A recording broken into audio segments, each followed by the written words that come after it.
जय गुरु स्टूडेंट, मैं doctor Amrita Dutta, assistant professor, department of history, UP Satsang Mahavidyalaya. आज के इस वीडियो में हम लोग फिर से धार्मिक एवं सामाजिक आंदोलन के बारे में जानेंगे। इससे पहले आप लोगों ने इसका इतिहास और उसकी भूमिका के बारे में जाना, परंतु आज इस पाठ में आप ये जानेंगे कि स्त्रियों की दशा में सुधार किस तरह से हुई थी धार्मिक एवं सामाजिक सुधार आंदोलन में, सती प्रथा कैसे करके समाप्त हुई थी, शिशु वध, विधवा पुनर्विवाह, बाल विवाह और स्त्री शिक्षा। ये सब मुख्य बिंदु है इस वीडियो की। तो चलिए हम लोग जानते हैं कि स्त्रियों की दशा में क्या सुधार का प्रयास हुआ था धार्मिक एवं सुधार आंदोलन के तहत। तो समाज सुधारकों ने सामाजिक बुराइयों को दूर करने का प्रयास किया। समाज में स्त्रियों की दशा अत्यंत शोचनीय थी तथा उन्हें पुरुषों से नीचा समझा जाता था। समाज में स्त्रियों की अपनी कोई पहचान नहीं थी तथा उनकी ऊर्जा एवं योग्यता पर्दा प्रथा, सती प्रथा एवं बाल विवाह जैसी बुराइयों की बलि चढ़ गए थे। हिंदू तथा मुस्लिम दोनों ही समाज में महिलाएं आर्थिक तथा सामाजिक रूप से पुरुषों पर आश्रित थी। उन्हें शिक्षा ग्रहण करने की मनाही थी। हिंदू स्त्रियों की संपत्ति का कोई अधिकार नहीं था तथा विवाह में उनकी सहमति नहीं ली जाती थी। मुस्लिम स्त्रियों की हालांकि संपत्ति का अधिकार था, परंतु उन्हें पुरुषों की तुलना में आधी संपत्ति ही दी जाती थी। लेकिन तलाक में पुरुष और महिलाओं में बहुत ज्यादा भेदभाव किया जाता था। बहुपत्नी प्रथा हिंदू एवं मुसलमान दोनों समुदायों में प्रचलित थी।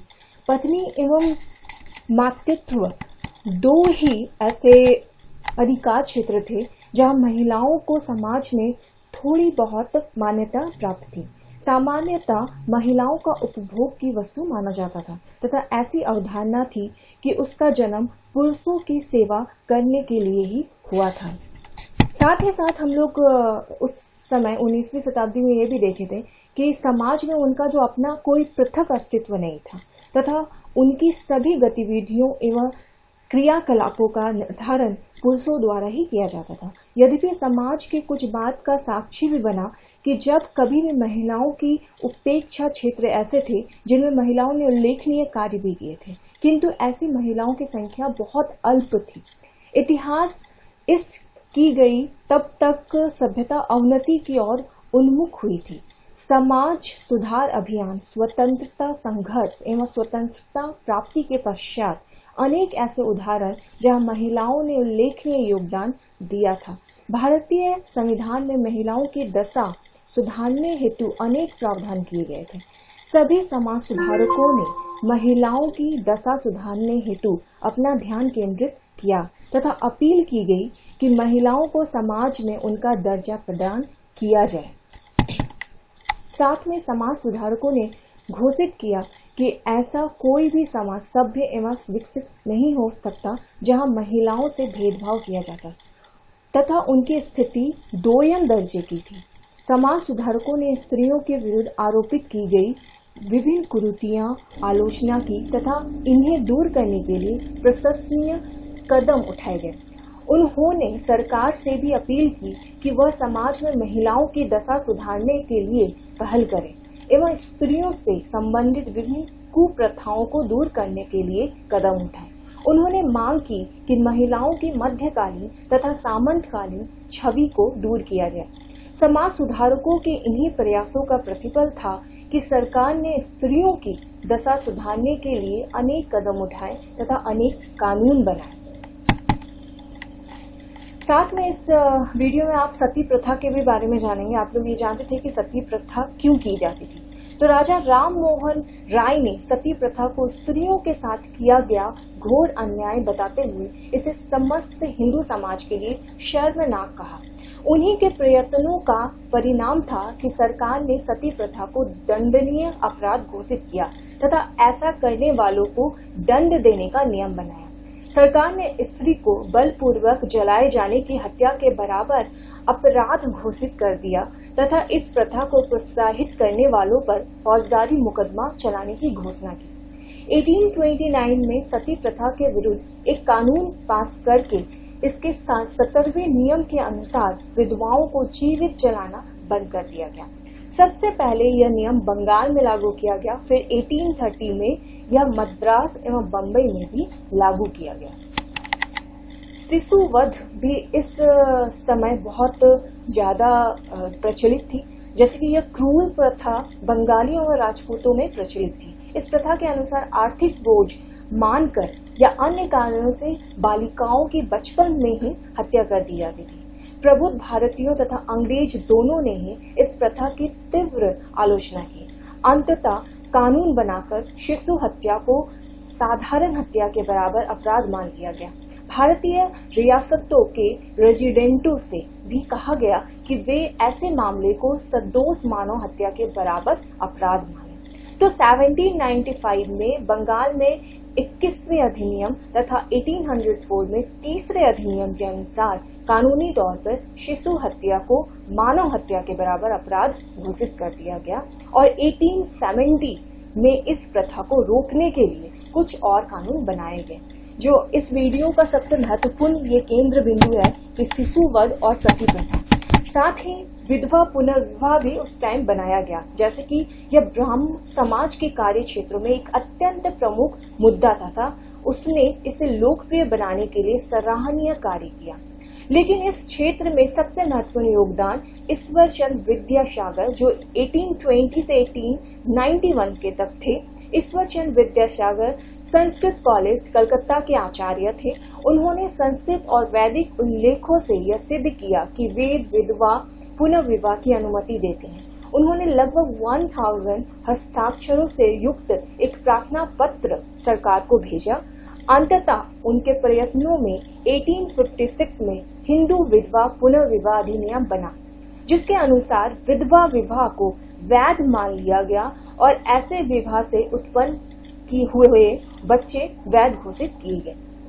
महाराष्ट्र में जगन्नाथ या शंकर सेठ तथा भाऊ दाजी ने भी इस दिशा में महत्वपूर्ण कार्य उठाए। साथ में विष्णु शास्त्री ने 1850 में विधवा पुनर्विवाह एसोसिएशन की स्थापना की। 1852 में गुजरात में सत्य प्रकाश की स्थापना करके कर सोनदास मूलजी ने भी विधवा पुनर्विवाह की दिशा में सराहनीय प्रयत्न किए। इसी प्रकार के प्रयास बम्बई में फर्ग्यूसन कॉलेज के प्रोफेसर D.K. कर्वे एवं मद्रास में वीरसलिंगम पंतलू ने भी किया। प्रोफेसर कर्वे ने विधुर होने पर 1893 में स्वयं एक विधवा से विवाह किया। वे विधवा पुनर्विवाह संघ के सचिव थे। 1899 में उन्होंने पूना में एक विधवा आश्रम स्थापित किया, जिसमें विधवाओं को जीविकोपार्जन के साधन प्रदान किए जाते थे। 1906 में उन्होंने बम्बई में भारतीय महिला विश्वविद्यालय की स्थापना की। भारत में पहला कानूनी विधवा पुनर्विवाह 7 दिसंबर 1856 को कलकत्ता में संपन्न हुआ। इसके साथ ही B.M. मालाबारी, नर्मदा जस्टिस गोविंद, महादेव रानाडे एवं के नटराजन ने भी विधवा पुनर्विवाह की दिशा में सराहनीय प्रयास किए। इस समय बाल विवाह भी विद्वान थी, यानी कि बाल विवाह भी इस समय प्रचलित थी। समाज सुधारकों ने बाल विवाह का भी तीव्र विरोध किया, जिसके फलस्वरूप 1872 में नेटिव मैरिज एक्ट पास किया गया। इसमें 14 वर्ष से कम आयु की कन्याओं का विवाह वर्जित कर दिया गया, लेकिन यह कानून बहुत प्रभावी नहीं हो सका। अंत में एक पारसी धर्म सुधारक V.M. मीराबाई के प्रयत्नों में 1891 में संपत्ति आयु अधिनियम पारित किया, जिसमें 12 वर्ष से कम आयु की कन्याओं के विवाह पर रोक लगा दी गई। हर विलास शारदा के अथक प्रयत्नों से 1930 में शारदा एक्ट पारित हुआ। इस एक्ट द्वारा 18 वर्ष से कम उम्र के लड़के एवं 14 वर्ष से कम उम्र की लड़की के विवाह को अवैध घोषित कर दिया गया। स्वतंत्रता प्राप्ति के पश्चात भारत सरकार ने 1978 में बाल विवाह निरोधक अधिनियम यानी संशोधित पास किया, जिसके द्वारा बालक की विवाह की आयु 18 से बढ़ाकर 21 वर्ष एवं बालिका की आयु 14 से बढ़ाकर 18 वर्ष कर दी गई। साथ ही इसमें बाल विवाह बनाने यानी बाल विवाह करने वालों के विरुद्ध दंड का भी प्रावधान बनाया गया। धर्म सुधार आंदोलन में स्त्री शिक्षा की भी महत्वपूर्ण भूमिका थी।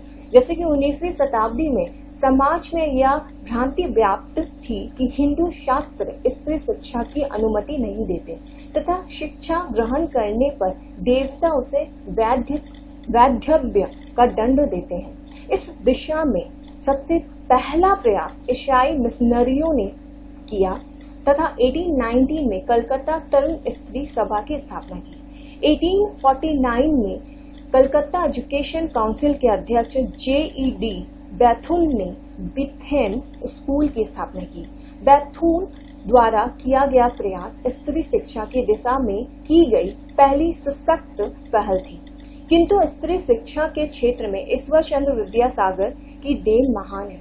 वे बंगाल की कम से कम 35 बालिका विद्यालयों से संबद्ध थे तथा स्त्री शिक्षा के क्षेत्र में उनके कार्यों को सदैव याद किया जाएगा। बम्बई के एल्फिंस्टन इंस्टीट्यूट के भी विद्यार्थियों ने भी स्त्री शिक्षा के क्षेत्र में महत्वपूर्ण योगदान दिया। 1854 के चार्ल्स के डिस्पैच में भी स्त्री शिक्षा को बढ़ावा देने पर बल दिया गया। 1914 में स्त्री चिकित्सा सेवा ने स्त्रियों को नर्सिंग एवं मिडवाइफरी के क्षेत्र में प्रशिक्षण देने का सराहनीय कार्य किया। 1916 में जब प्रोफेसर कर्वे ने भारतीय महिला विश्वविद्यालय प्रारंभ किया तो यह स्त्री शिक्षा की दिशा में मील का पत्थर साबित हुआ। इसी वर्ष दिल्ली में लेडी हर्डिंग मेडिकल कॉलेज की स्थापना की गई। 1880 मिडफर्नी हॉस्पिटल की स्थापना के पश्चात महिलाओं को स्वास्थ्य एवं चिकित्सकीय सहायता उपलब्ध कराई जाने लगी। स्वदेशी अभियान, बंगाल विभाजन विरोधी अभियान एवं होम रूल आंदोलन कुछ ऐसे कार्यक्रम थे जब प्रारंभिक तौर पर घरों की चार दीवारी में कैद रहने वाली महिलाओं ने इनमें उत्साहित होकर भाग लिया। 1918 के पश्चात महिलाएं उग्र विरोध प्रदर्शनों में भाग लेने लगी तथा उन्होंने लाठीचार्ज एवं गोलियों का भी सामना किया। उन्होंने ट्रेड यूनियन आंदोलनों, किसान आंदोलनों एवं अन्य अभियानों में भी सक्रिय रूप से हिस्सेदारी निभाई। उन्होंने न केवल स्थानीय निकायों एवं विधानसभा चुनावों में वोट देना प्रारंभ किया बल्कि वो वहां खड़े भी रहे। 1925 में सरोजनी नायडू को भारतीय राष्ट्रीय कांग्रेस का प्रथम भारतीय महिला अध्यक्ष बनने का गौरव प्राप्त हुआ। बाद में वे 1947 से 49 तक संयुक्त प्राप्त की राज्यपाल भी बनी रही। 1920 के पश्चात जागृति एवं आत्मविश्वास में स्फूर्ति महिलाओं ने महिला स्थापना की। इसी क्रम में 1927 में अखिल भारतीय महिला कांग्रेस का गठन किया गया। ये कुछ महत्वपूर्ण बिंदुएं हैं जो इस वीडियो में बहुत इम्पोर्टेंट है और आपको ये जानना चाहिए कि किस तरह से सती प्रथा, बाल विवाह, स्त्री शिक्षा आदि पर जो रोक लगाई गई या फिर इसमें जितनी भी कुरीतियां व्याप्त थी देश में वो समाप्त करने का भरजोर प्रयास किया गया। नेक्स्ट वीडियो में हम धर्म सुधार आंदोलन के बारे में और कुछ महत्वपूर्ण बिंदुएं आपके सामने लाएंगे।